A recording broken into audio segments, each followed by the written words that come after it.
रे छोड़ी हमरा चाही रे छोड़ी तो हम जवानी देखे चुआ तला रे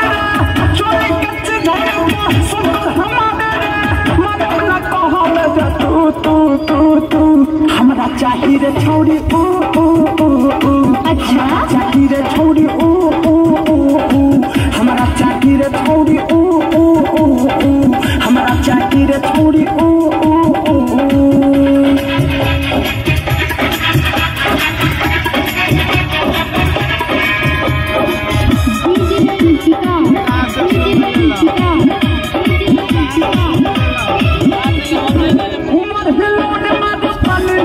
दोसर कुछ होना चाहिए दे हमें खोलक अच्छा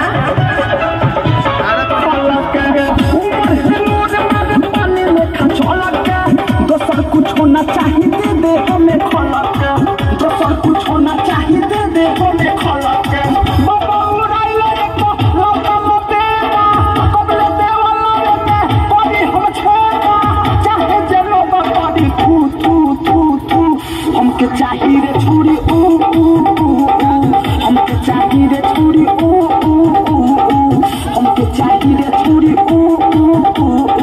हमके चाहिए रे छोड़ी